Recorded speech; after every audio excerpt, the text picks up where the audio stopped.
Praise the Lord. கர்த்தர் நல்லவே, கர்த்தர் நல்லவே, கர்த்தர் நல்லவே. ஆண்டவருடைய நாமத்துக்கு மகிமையும் கிருபையும் தயவும் மாட்சிமையும் வல்லமையும் உண்டாவதாக. இந்த நாளின் தேவ செய்திக்காக பரிசுத்த வேதாகமத்தில் இருந்து ஒரு வசனத்தை வாசிக்கிறேன். ஜெபத்தோடு கவனிங்கள். சோதரம் 1 கொரிந்தியர் புஸ்தகம்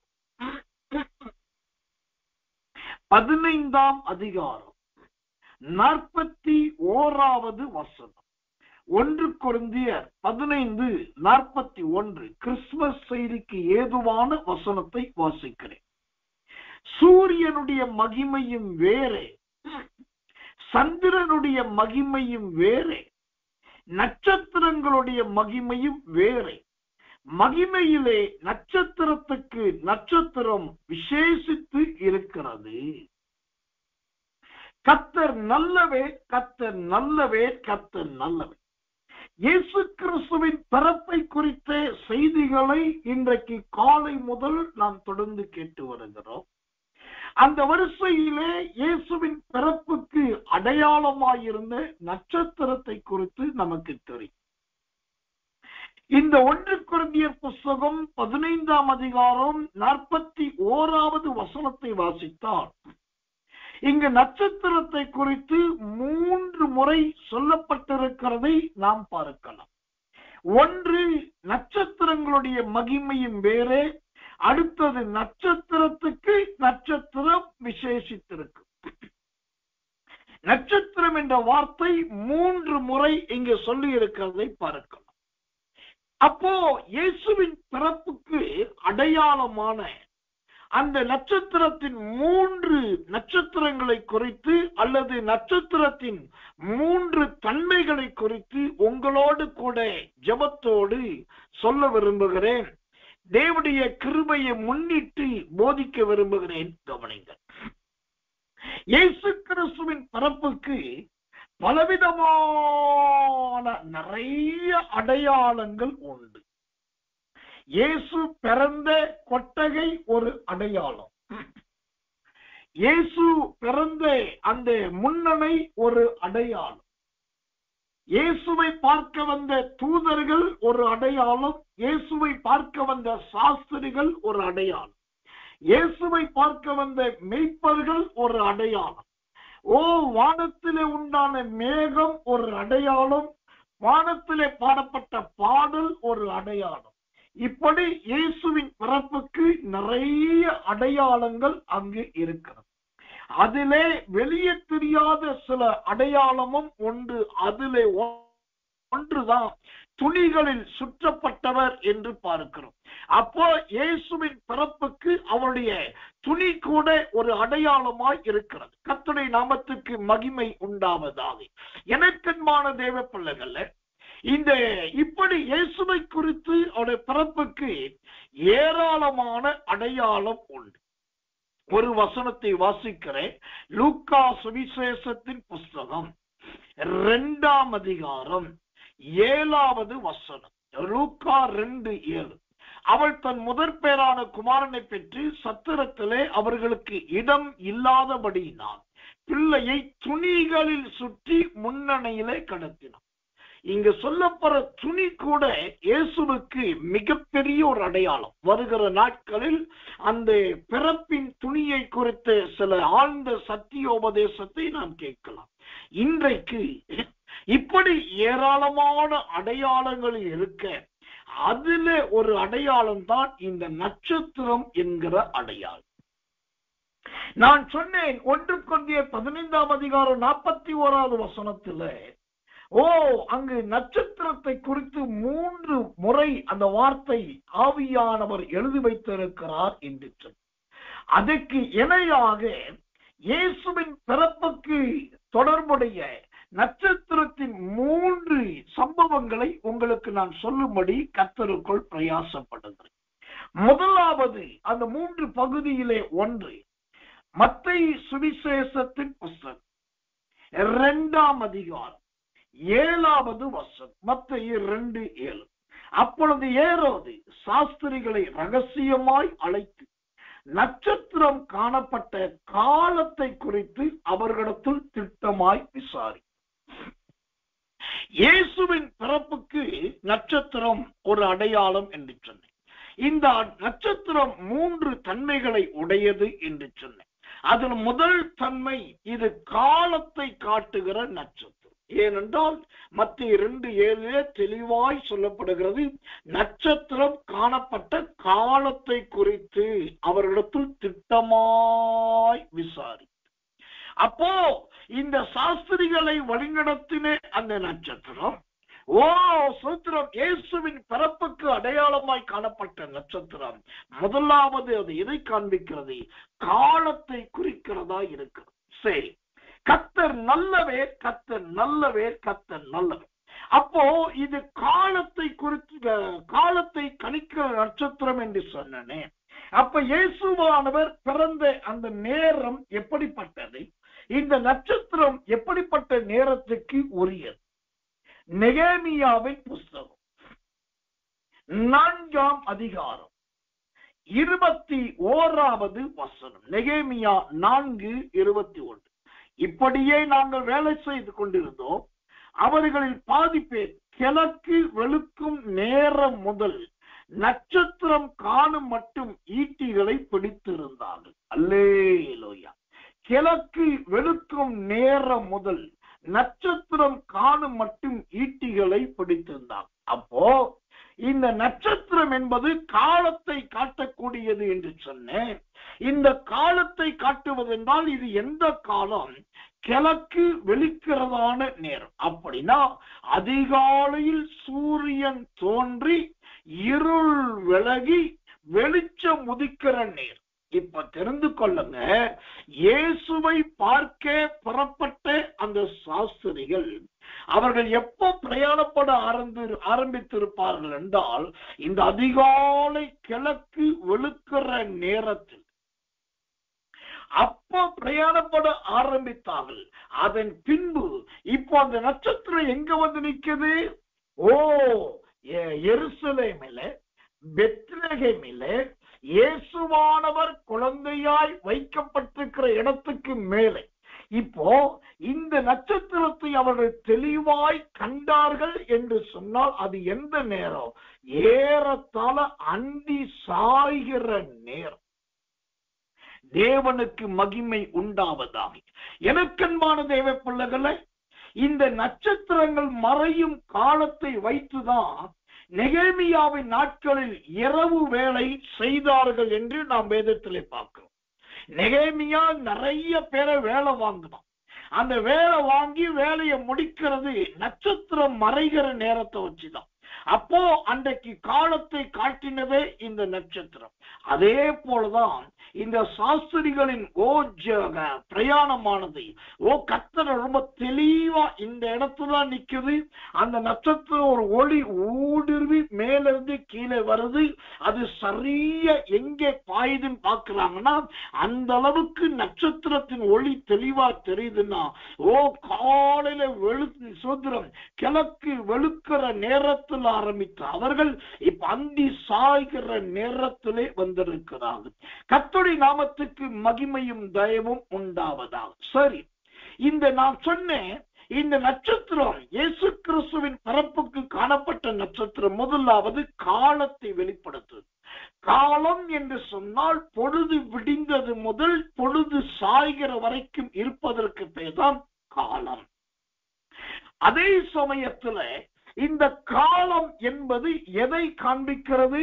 யோபுவின் புஸ்தகம் 10ஆம் அதிகாரம் 6வது வசனம். யோபு 10:6 மற்றும் 11ஆம் அதிகாரம் 7ஆம் வசனம் 2ஐ வாசிக்கிறேன். உம்முடைய நாட்கள் ஒரு மனுஷனுடைய நாட்கள் போலவும் உம்முடைய வருஷங்கள் ஒரு புருஷனுடைய ஜீவ காலத்தை போலவும் இருக்கிறதோ.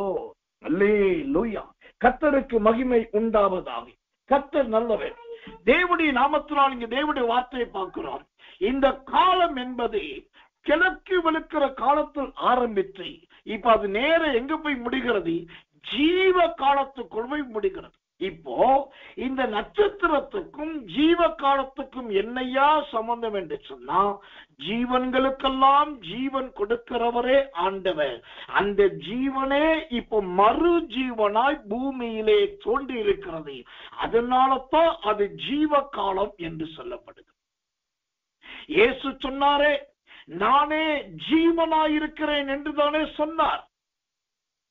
ஓ கர்த்தர் நல்லவே, என்னிடத்தில் வருகிறவர்கள் தேவர் ராஜ்யமாகிய ஜீவனை அடைவார்கள்.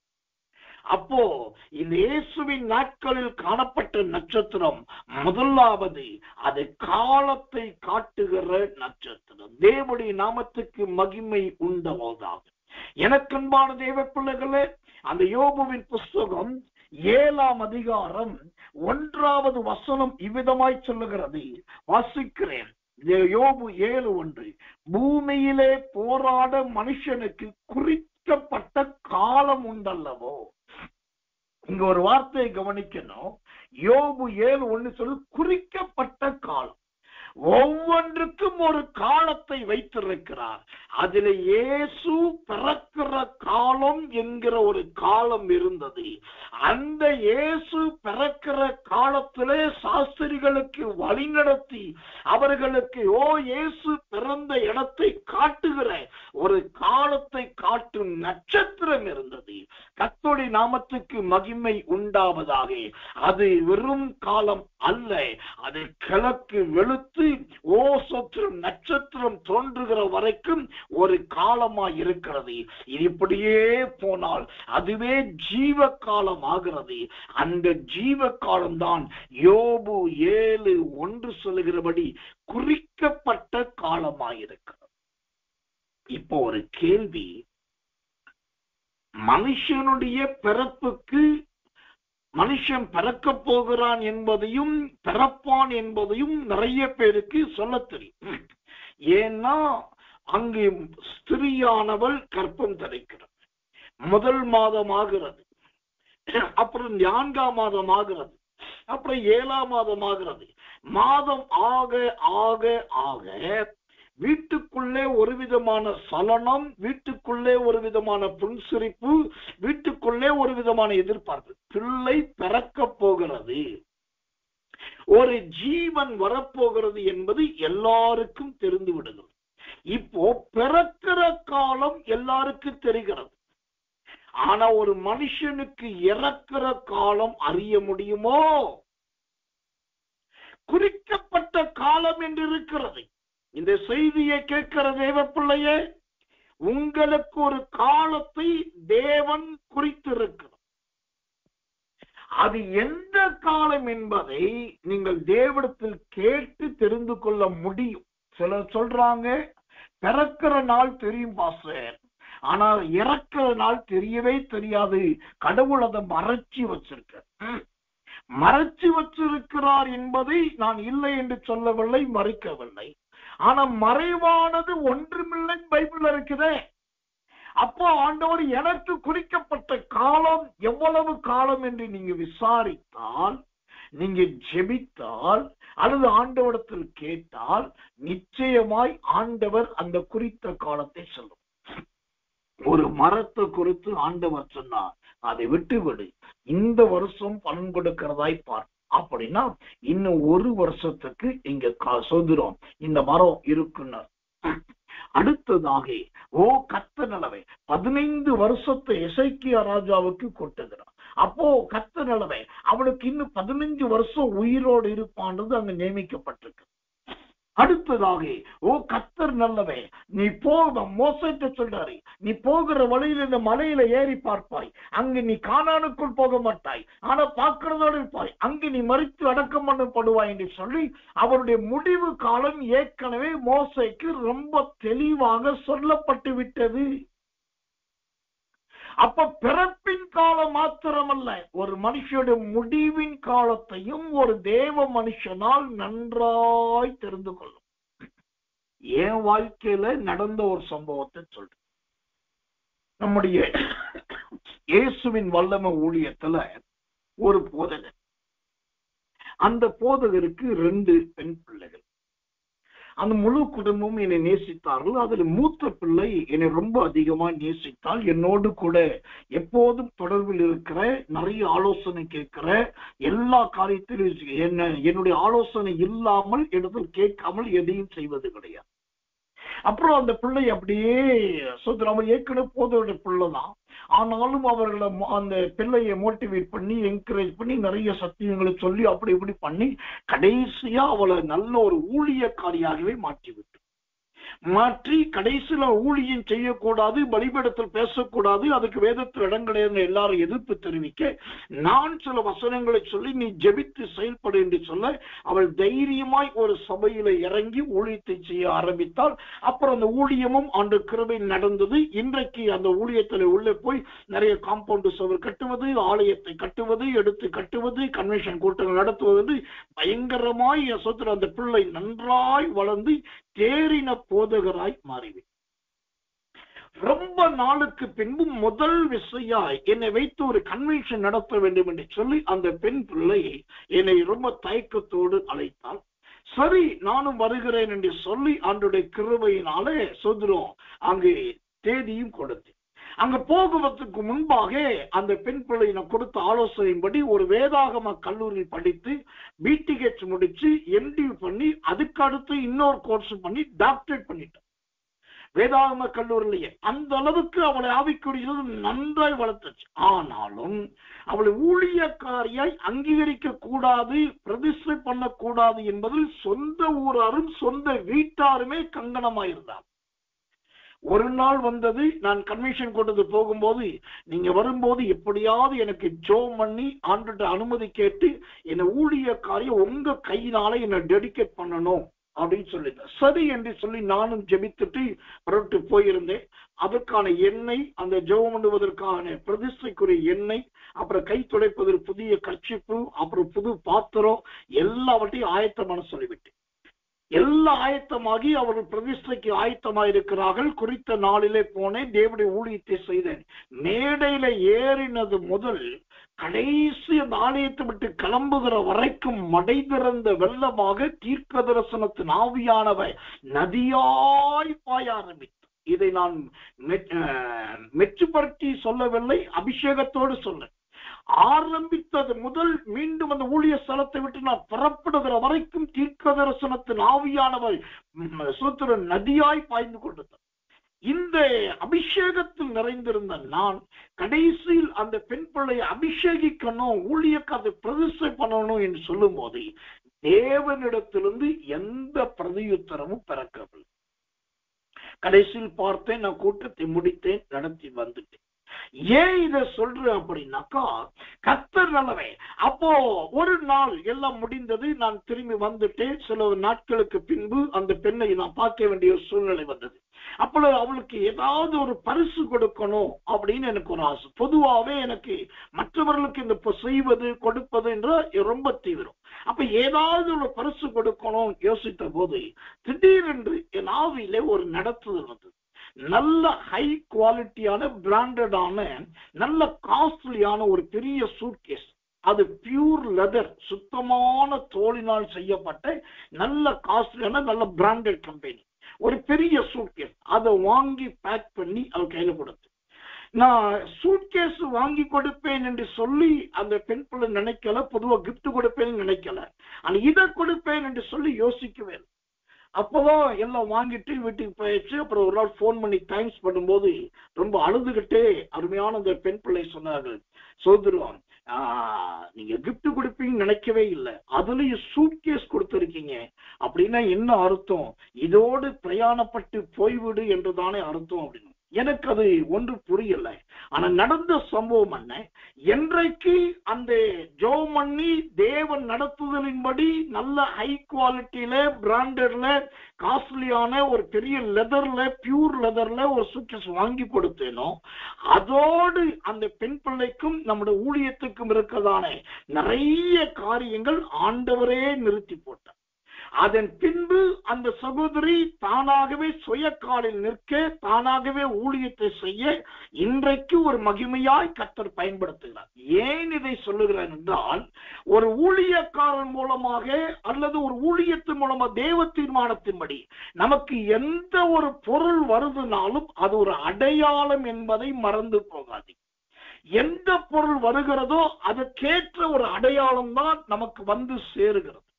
அப்போ கர்த்தர் இங்கு நட்சத்திரத்தை பார்க்கிறோம். இது குறிக்கப்பட்ட காலத்தை குறிக்கிற ஒரு அடையாளம். இந்த குறிக்கப்பட்ட காலம் என்பது நெகேமியாவின் காலத்திலே அவன் ஏராளமான ஆட்களை வேலை வாங்கின காலம். கிழக்கு வெளுக்கிறது முதல் நட்சத்திரம் தோன்றுகிற வரைக்கும். பின்பு அது ஜீவ காலமாய் மாறுகிறது. இந்த ஜீவ காலம்தான் இயேசு கிறிஸ்துவின் நித்திய ஜீவனை குறிக்கிறதா இருக்கிறது. அப்போ ஒரு நட்சத்திரத்துக்குள் எவ்வளவு பெரிய ரகசியங்கள் இருக்கிறது பாருங்க, எவ்வளவு பெரிய மறைபொருட்கள் இருக்கிறது பாருங்க. ஆனால் நிறைய பேர் இன்றைக்கு இதை கிறிஸ்துமஸ் நட்சத்திரம் என்று சொல்லுகிறார்கள், கிறிஸ்தவர்களின் நட்சத்திரம் என்று சொல்லுகிறார்கள், பண்டிகைக்கு தொங்க விடுகிற நட்சத்திரம் என்று சொல்லுகிறார்கள். அதிலே ரொம்ப வேதனையான சம்பவம் என்னன்னா, நட்சத்திரம் என்பதே 5 கூறுகள் உள்ளதாகத்தான் இருக்க வேண்டும். கர்த்தர் அல்லவே அந்த 5 நாமங்களை உடையதா இருக்க வேண்டும். அதுல 4 பக்கமும் ஒரு பகுதியானது கீழ் நோக்கி தொங்குவதாய் நீளமானதா இருக்கும். ஆனா இன்னைக்கு வர்ற நட்சத்திரம் 7 கூறு உள்ளதா இருக்கு, 9 கூறு உள்ளதா இருக்கு.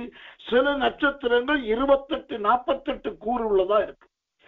ஏன் 5 கூறு என்று சொன்னால், அதற்கு 2 வசனங்களை நான் உங்களுக்கு காண்பிக்கிறேன். யாத்திரையாகமத்தின் புஸ்தகம் 34ஆம் அதிகாரம் 6வது வசனம். யாத்திரையாகமம் 34:6. அங்கு கர்த்தருடைய நாமம் 5 விதத்திலே சொல்லப்பட்டிருக்கு. வாசிக்கிறேன். அவர் கர்த்தர். நம்பர் 1 இரக்கமும், நம்பர் 2 கிருபையும், நம்பர் 3 நீடிய சாந்தமும், நம்பர் 4 தயையும், நம்பர் 5 சத்தியமும் உள்ளதே. ஏன் நட்சத்திரத்தில் 5 கூறு என்று சொன்னால், யாவே என்று சொல்லப்பட்ட யெகோவாவுக்கு இந்த 5 நாமங்கள் உண்டு. அந்த 5 நாமத்துக்கு அடையாளமாகத்தான் 5 கூறுள்ளவைகள் ஆனபடினால் உங்க ஆலயத்துக்குள்ள, உங்க ஊழிய ஸ்தலத்துக்குள்ள இப்படி 16 இருக்கிற அவைகளெல்லாம் தொங்க வைக்காதீர்கள். நாம் செய்கிற எதுவுமே வேதத்தின் அடிப்படையில் இருக்க வேண்டும் என்பதை மறந்து போகாதீங்க. சரி, கர்த்தருடைய நாமத்துக்கு மகிமை உண்டாவதாம். இப்ப யாத்திரையாக 34:6 சொன்ன யாவே என்கிற யெகோவாவுக்கு 5 நாமம். ஆனா அதே யெகோவா பிற்காலத்திலே இம்மானுவேலராய் தேவனாய் இயேசுவாய் வந்தார். அவருக்கு அந்த இம்மானுவேலராய் வந்த தேவனுக்கு 5 நாமங்கள். ஏசாயாவின் புஸ்தகம் 9ஆம் அதிகாரம் 6வது வசனம். ஏசாயா 9:6 சொல்லுது, நம்பர் 1 அவர் அதிசயமானவர், நம்பர் 2 ஆலோசனை கர்த்தர், நம்பர் 3 வல்லமையுள்ள தேவன், நம்பர் 4 நித்திய பிதா, நம்பர் 5 சமாதான பிரபு. இதுதான் வேதம், இதுதான் வசனம், இதுதான் வேதத்தின் ஒழுங்கு.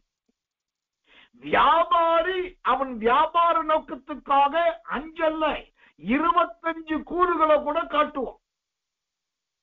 ஆனா நாம் அதை பின்பற்றுகிறவர்களாய் இருக்க கூடாது. கர்த்தர் நல்லவை. ஒரு நட்சத்திரம் என்றால் அது காலத்தை காட்டுவதாய் அல்லது வழிநடத்துவதாய் இருக்க வேண்டும். தேவனுடைய நாமத்துக்கு மகிமையும் கிருபையும் தயவும் உண்டாவதாக. அப்ப இயேசுவின் பிறப்பின் காலத்தில் காணப்பட்ட நட்சத்திரம் முதலாவது காலத்தை காட்டும் நட்சத்திரம் என்று சொல். 2வதாக இயேசுவின் பிறப்பின் நாட்களில் சொல்லப்பட்ட அந்த நட்சத்திரத்துக்கு இன்னொரு தன்மை இருக்கிறது. என்ன தன்மை? மத்தேயு சுவிசேஷத்தின் புஸ்தகம் 2ஆம் அதிகாரம் 9வது வசனம். மத்தேயு 2:9. ராஜா சொன்னதை அவர்கள் கேட்டு போகையில் இதோ அவர்கள் கிழக்கிலே கண்ட நட்சத்திரம் பிள்ளை இருந்த ஸ்தலத்துக்கு மேல் வந்து நிற்கும் வரைக்கும் அவர்களுக்கு முன் சென்றது. அல்லேலூயா. அவர்களுக்கு முன் சென்றது. அப்படியானால் இந்த இயேசுவின் பிறப்புக்கு சம்பந்தமான இந்த நட்சத்திரம் எதை காண்பிக்கிறது? வழி நடத்துகிற ஒரு நட்சத்திரமாய் இருக்கு. எனக்கன்பான தேவ பிள்ளைகளே, கர்த்தர் நல்லவர், கர்த்தர் நல்லவர், கர்த்தர் நல்லவர்.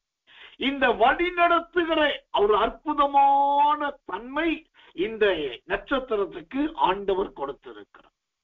அப்போ இந்த முன் சென்றது, அதைத்தான் இந்த நட்சத்திரத்தை குறித்து சொல்லுகிறது. இந்த நட்சத்திரம் மத்தேயு 2:9 படி முன் சென்றது எதை குறிக்கிறது தெரியுமா? யாத்திரையாகமத்தின் புஸ்தகம் 23ஆம் அதிகாரம் 23வது வசனம். யாத்திரையாகமம் 23:23 வாசிக்கிறேன்.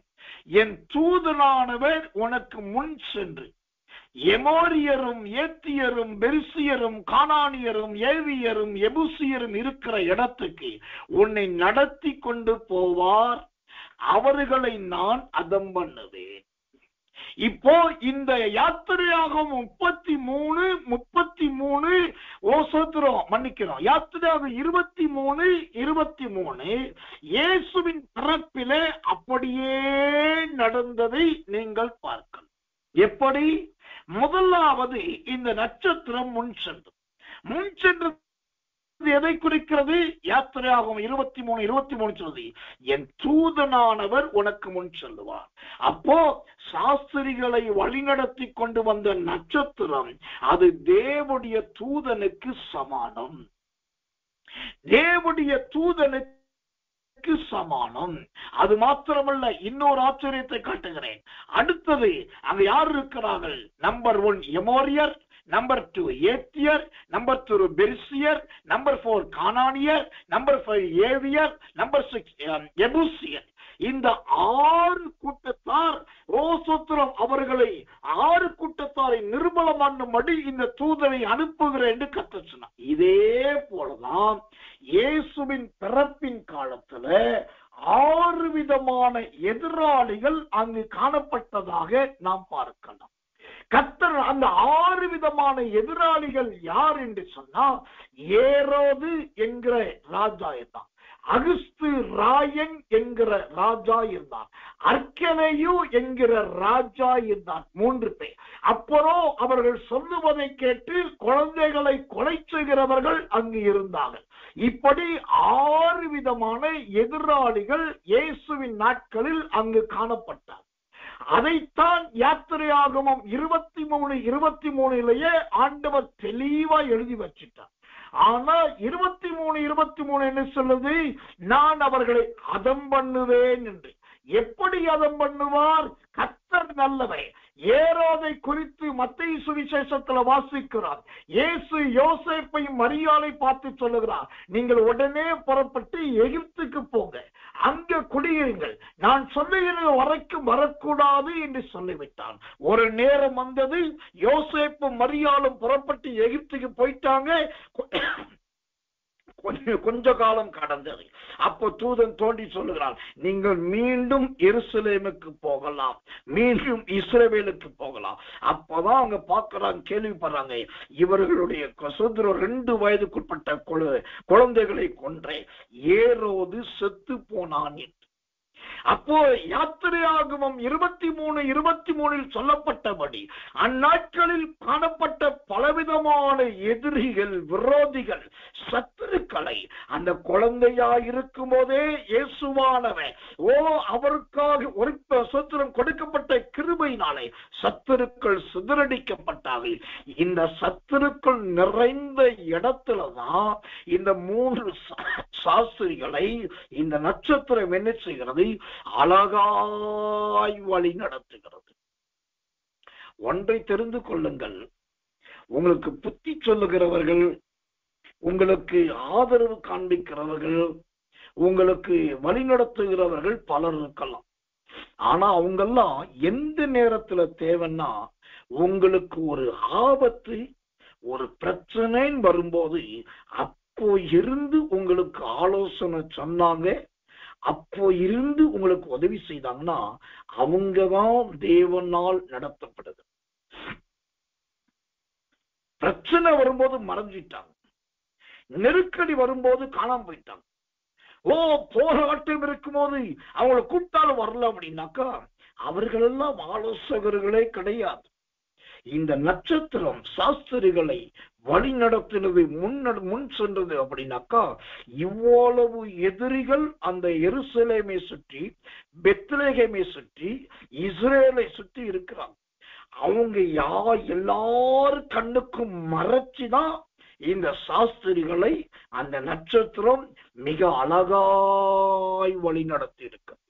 எவ்வளவு அற்புதம் பத்தியெல்லாம், இவ்வளவு மறைப்பொருளும், இவ்வளவு ரகசியமும், இவ்வளவு நல்ல சத்தியமும் இருக்க இன்றைக்கு நட்சத்திரத்தை அநேகர் விக்கிரகமாய் பார்க்கிறார்.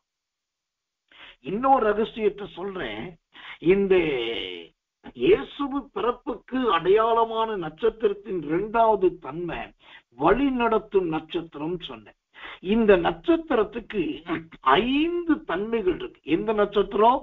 வழி நடத்துகிற தன்மைக்கு 5 தன்மைகள் இருந்ததாக வேதம் சொல்லுது. அந்த 5 தன்மைகள் என்ன என்று சொன்னா, கர்த்தர் நல்லவர், கர்த்தர் நல்லவர். சங்கீதத்தின் புஸ்தகம் 112ஆம் சங்கீதம் 4வது வசனத்தை வாசிச்சா இந்த நட்சத்திரம் வெளிச்சம் உதிக்கிற நட்சத்திரம். அல்லேலூயா, வெளிச்சம் உதிக்கிற நட்சத்திரம். நான் உங்களுக்கு அந்த வசனத்தை கிருபையை முன்னிட்டு வாசித்து காண்பிக்கிறேன். ஜெபத்தோடு கவனிங்கள். 112ஆம் சங்கீதம் சூத்திரம் 4வது வசனம். கர்த்தர் நல்லவர். இது வெளிச்சத்தை பிரதிபலிக்கிற அருமையான ஒரு நட்சத்திரம். வாசிக்கிறேன். செம்மையானவர்களுக்கு இருளிலே வெளிச்சம் உதிக்கும். நான் சொன்ன ஏற்கனவே, கிழக்கு வெளுக்கும் போது சாஸ்திரிகள் பிரயாணத்தை ஆரம்பித்தார்கள். அந்த நட்சத்திரம் இரவிலே தோன்றும் போது வந்தார்கள் என்று சொன்னேன். இதற்கு என்னையா ஆதாரம் என்று கேட்டா அதுதான் சங்கீதம் 112:4. செம்மையானவர்களுக்கு இருளிலே வெளிச்சம் உதிக்கும். இந்த சாஸ்திரிகள் செம்மையான இயேசுவை பார்க்க வந்தார்கள். அதனால் வெளிச்சம் உதிக்கிற நட்சத்திரமாய் இந்த நட்சத்திரம் மாறுது. அப்போ வழி நடத்துகிற நட்சத்திரத்துக்குள் 5 தன்மைகள் இருந்தது. அதுல ஒன்று வெளிச்சம் உதிக்கிற தன்மை. 2வது தன்மை என்ன? சங்கீதங்களின் புஸ்தகம் 45ஆம் சங்கீதம் 6வது வசனத்தை வாசித்தா சங்கீதம் 45:6 சொல்லுகிறது, அது நீதியுள்ள செங்கோல் என்கிறதான நட்சத்திரம். நல்ல நீதியுள்ள செங்கோலை போல ஒரு அதிகாரத்தோடு அது காணப்பட்டது. தேவனுடைய நாமத்துக்கு மகிமையும் கிருபையும் தயவும் உண்டாவதாக. வாசிக்கிறேன். தேவனே, உமது சிங்காசனம் என்றென்றைக்கும் உள்ளது. உமது ராஜ்யத்தின் செங்கோல் நீதியுள்ள செங்கோலா இருக்குது. அல்லேலூயா. அப்போ வழிநடத்தின நட்சத்திரம் 2வது நீதியை காண்பிக்கிற, நீதியை நிலைநாட்டுகிற, நீதியை ஸ்தாபிக்கிற ஒரு நட்சத்திரமாய் அது மாறினது. அது நீதியை ஸ்தாபித்தபடினால்தான் சாஸ்திரிகள் இயேசுவை பார்த்துட்டு திரும்பும் போது ராத்திரியிலே தூதன் தோன்றி, நீங்க வந்த வழியா போக வேண்டாம், வேறு வழியா போங்க சொன்ன உடனே கீழ்ப்படிந்து வேறு வழியாய் போனார்கள். அதனால தான் இயேசுவின் நீதி நிலை நிறுத்தப்பட்டது. இன்றைக்கு உங்களோடு இருக்கிறவர்கள் அவர்களுடைய ஜீவியோ உங்க நீதியை நிலைநிறுத்தக்கூடியதா இருக்கிறதா என்பதை பாருங்கள். இந்த வழிநடத்தும் நட்சத்திரத்தின் முதல் தன்மை உதிக்கிற தன்மை உள்ளது. 2வது தன்மை செங்கோலாய் எழும்பக்கூடிய தன்மை உடையது. 3வது இந்த நட்சத்திரத்துக்குள் காணப்பட்ட 3வது தன்மை என்னன்னா, நீதிமொழிகளின் புஸ்தகம் 30ஆம் அதிகாரம் 4வது வசனம். நீதிமொழிகள் 30ஆம் அதிகாரம் 4வது வசனம். வானத்துக்கு ஏறி இருக்கிறவர் யார்? காற்றை தமது கைப்பிடிகளில் அடக்குகிறவன் யார்? தண்ணீர்களை வஸ்திரத்தில் கட்டினவன் யார்? பூமியின் எல்லைகள் எல்லாம் ஸ்தாபித்தவர் யார்? அவருடைய நாமம் என்ன, அவருடைய குமாரன் நாமம் என்ன, அதை அறிவாயோ. கர்த்தர் நல்லவே, கர்த்தர் நல்லவே, கர்த்தர் நல்லவே. இப்போ இந்த நீதிபதிகள் 30ஆம் அதிகாரம் 4ஆம் வசனத்தை வாசிக்கும் போது அவர் பூமியின் எல்லா எல்லைகளை ஸ்தாபிக்கிற கர்த்தர் என்று பார்க்க. அப்போ இந்த நட்சத்திரத்துக்குள் இருக்கிற 3வது பெரிய கிருபை என்னன்னா, பூமியின் எல்லைகளை ஸ்தாபிக்கிற அந்த மனுஷகுமாரனை காண்பிக்கிற நட்சத்திரமாய் அது இருக்கிறது. தேவனுக்கு மகிமை உண்டாவதா. அது சாதாரண இயேசுவை பார்க்க வரவில்லை, மரியாளுடைய குமாரனாய் பார்க்க வரவில்லை. அந்த நட்சத்திரத்துக்கு நல்லா தெரியுது, இந்த கீழே ஒரு நட்சத்திரம் தோண்டி இருக்கிறது. அந்த நட்சத்திரத்துக்கு பெயர் இம்மானுவேல் என்கிற இயேசு. அவர் யார் என்றால் பூமியின் எல்லைகளை ஸ்தாபிக்கிறவர். அல்லேலூயா. எனக்கன்பானவர்களே, அவ்வளோ பெரிய தேவனை காண்பிக்கிற நட்சத்திரமாய் இந்த நட்சத்திரம் காணப்பட்டது. 4வதாக இந்த நட்சத்திரம் எதை செய்கிறது? சங்கீதங்களின் புஸ்தகம் 54ஆம் அதிகாரம் 5வது வசனத்தை வாசித்தா, கர்த்தர் நல்லவே. சங்கீதம் 54 5வது வசனம் சொல்லுது, சத்தியத்தின் நிமித்தம் அது சத்துருக்களை நிர்மூலம் பண்ணக்கூடிய நட்சத்திரம். சத்தியத்தின் நிமித்தம் சத்துருக்களை நிர்மூலம் பண்ணக்கூடிய நட்சத்திரம். உங்களுக்கு தெரியுமா? இன்னொரு ரகசியத்தை சொல்றேன். நட்சத்திரங்களுக்கு நல்ல சண்டை போட தெரியும். கர்த்தர் நல்லவன். ஆம், வானத்திலே நட்சத்திரங்கள் யுத்தத்தை நடப்பிக்கும் என்று பைபிள் சொல்லுது. ஆண்டவர் கட்டளையிட்டால் நட்சத்திரமும் சேர்ந்து சகல கோள்களையும் சகல இயற்கைகளையும் மேற்கொள்ளக்கூடிய தன்மை இந்த நட்சத்திரத்துக்கு உண்டு. அதைத்தான் இங்கு பார்க்கிறோம். சங்கீதம் 54:5 அது சத்தியத்தின் நிமித்தம் சத்துருக்களை நிர்மூலம் பண்ணக்கூடியது. வாசிக்கிறேன் அந்த வசனத்தை. அவர் என் சத்துருக்களுக்கு தீமைக்கு தீமையை சரி கட்டுவார், உமது சத்தியத்தின் நிமித்தம் அவர்களை நிர்மூலமாக்கும். அல்லேலூயா.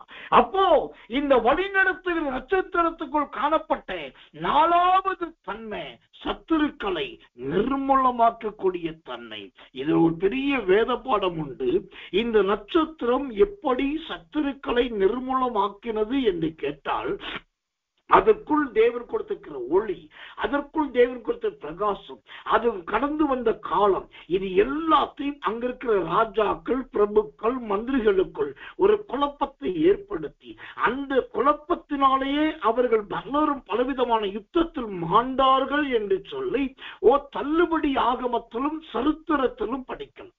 அப்போ நட்சத்திரங்கள் நினைத்தால் எதையும் நடப்பிக்க முடியும். கர்த்தர் நல்லவன். கடைசியாக 5வதாக இந்த அருமையான நட்சத்திரத்துக்கு இருக்கிற இன்னொரு பெரிய கிருபை என்ன தெரியுமா?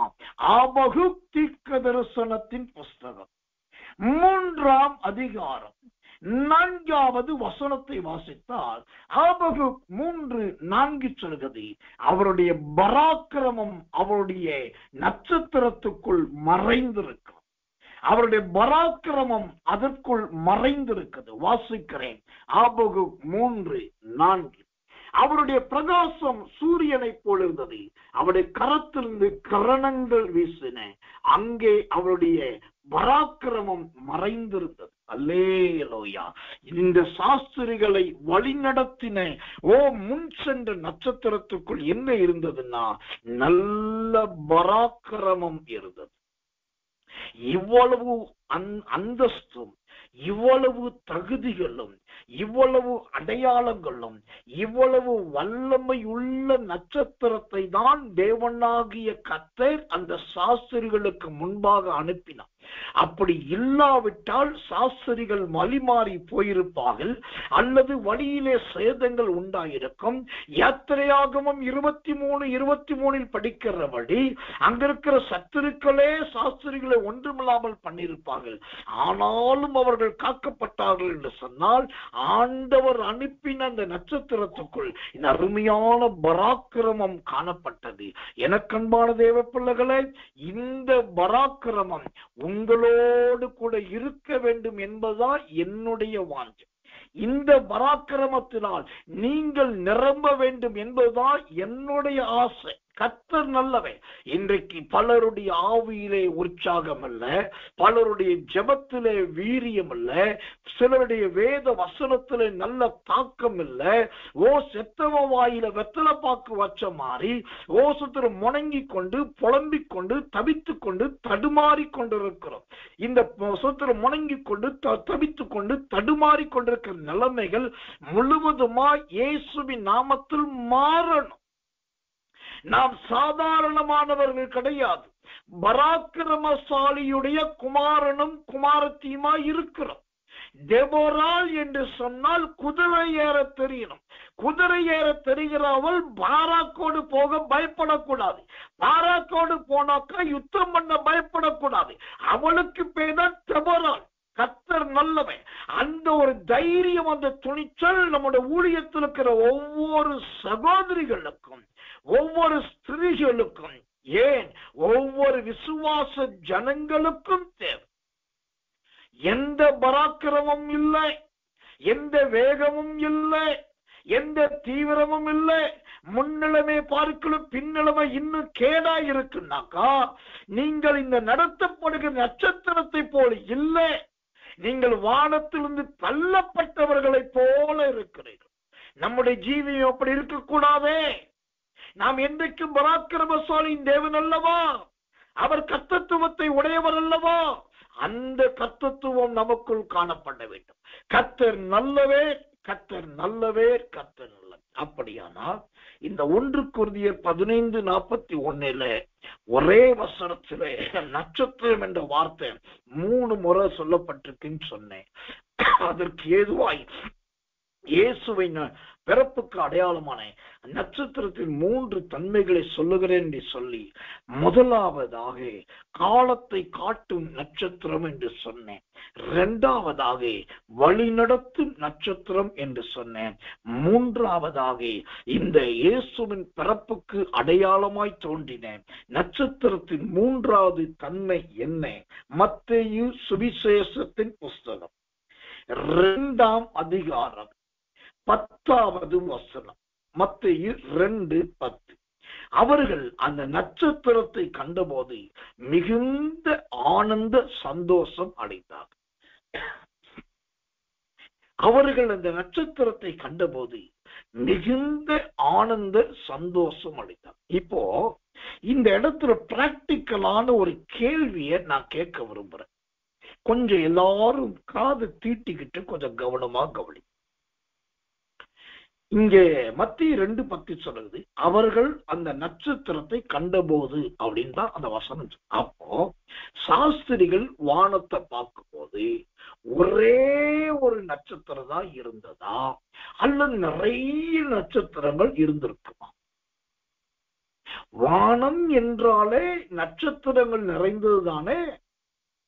துருவ நட்சத்திரம் உண்டு, கிழக்கு நட்சத்திரம் உண்டு, வால் நட்சத்திரம் உண்டு, விடியற் கால நட்சத்திரம் உண்டு, பிரகாசிக்க நட்சத்திரம் உண்டு, இருளின் நட்சத்திரம் உண்டு.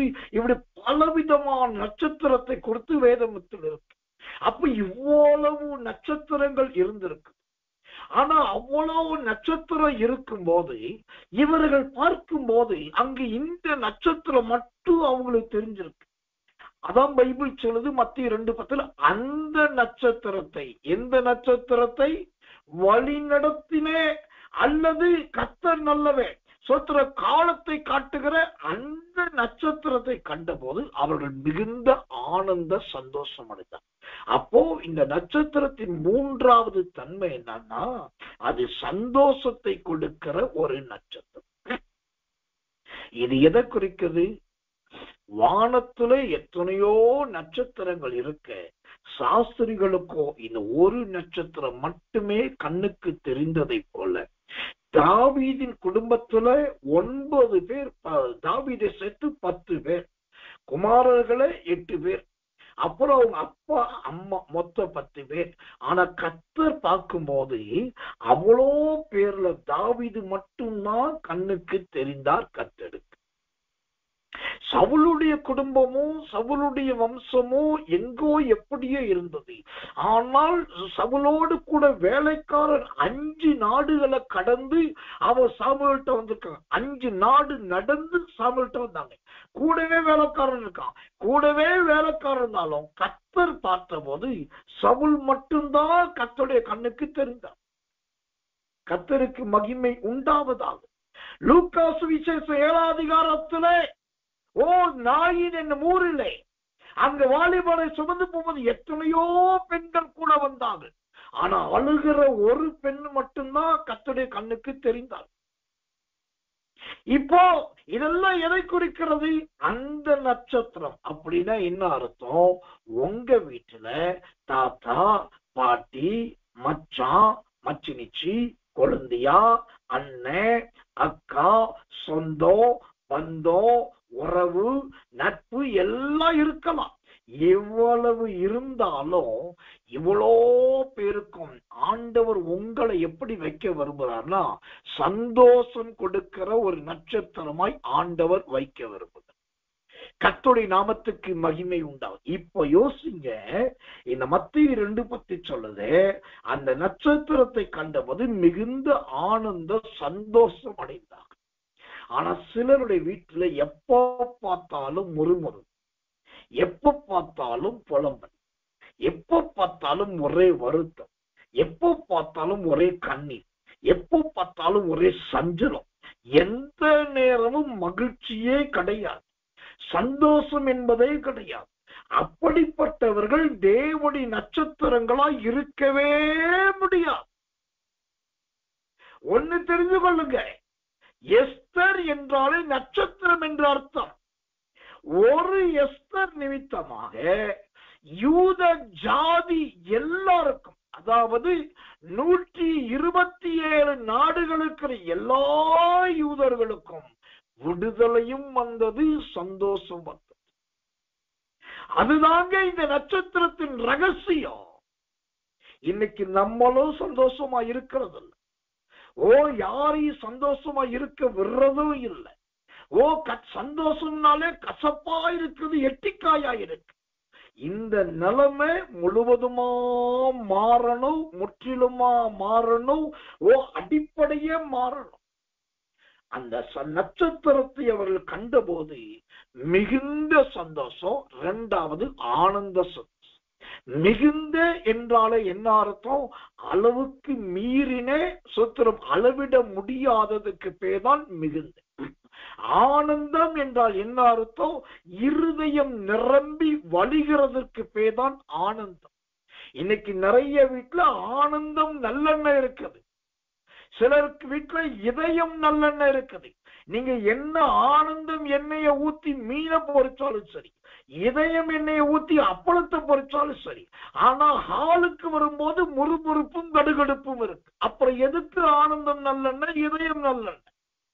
இந்த நிலைமை முதலாவது மாறணும். ஒரு ஆனந்த சந்தோஷத்தை இந்த நட்சத்திரம் அவர்களுக்கு கொடுத்ததுன்னா ஏன் நாம் மற்றவர்களுக்கு சந்தோஷமா இருக்கக்கூடாது? அதைத்தான் நம்ம மக்களுக்கு எப்பயுமே நான் சொல்லி தர்றது.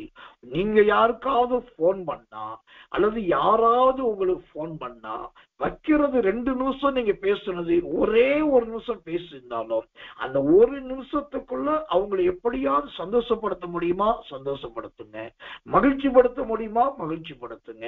இல்லாட்டா அவங்க சந்தோஷப்படுத்தினா உடனே கூட சேர்ந்து சிரிங்க, அவங்களோடு சேர்ந்து கொஞ்ச நேரம் பல்ல காட்டுங்க, அவங்களோடு சேர்ந்து கொஞ்சம் சந்தோஷமா இருங்க.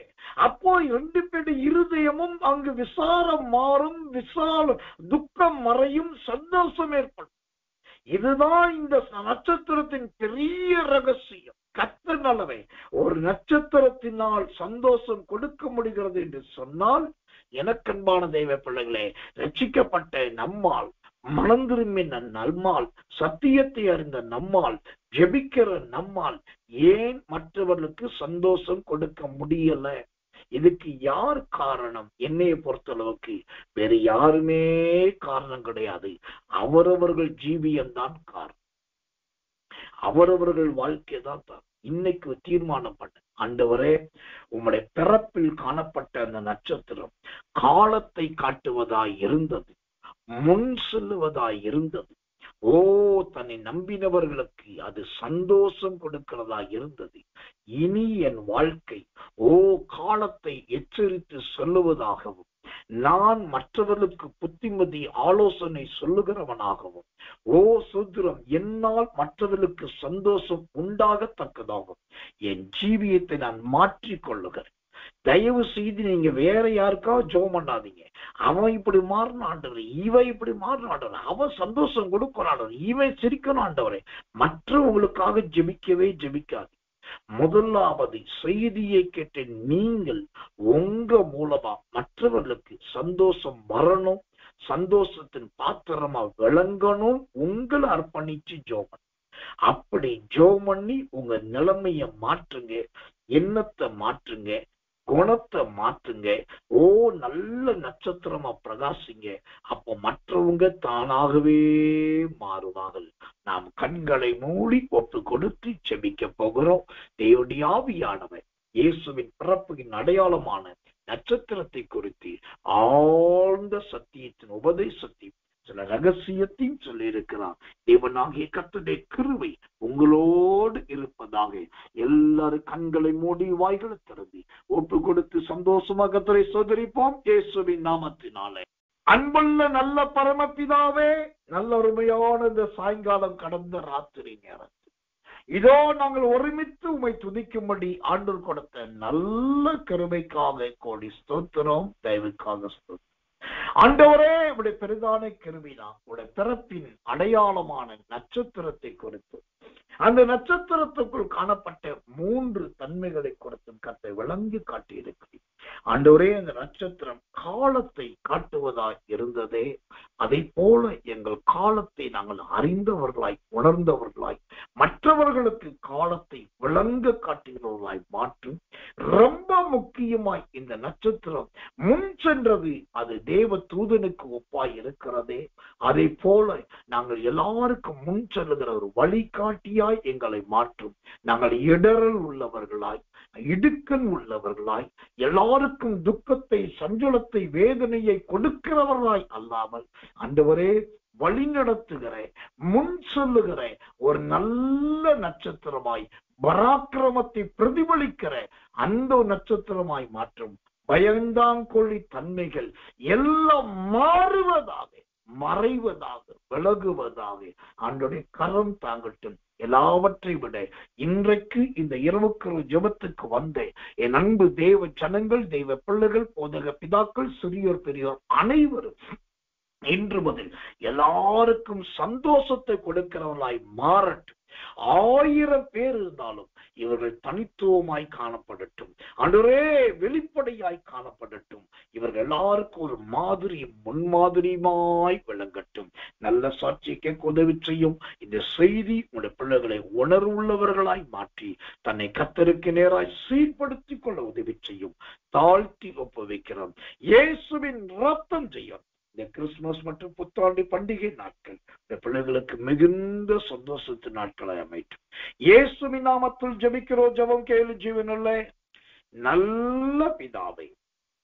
ஆமென், ஆமென், ஆமென்.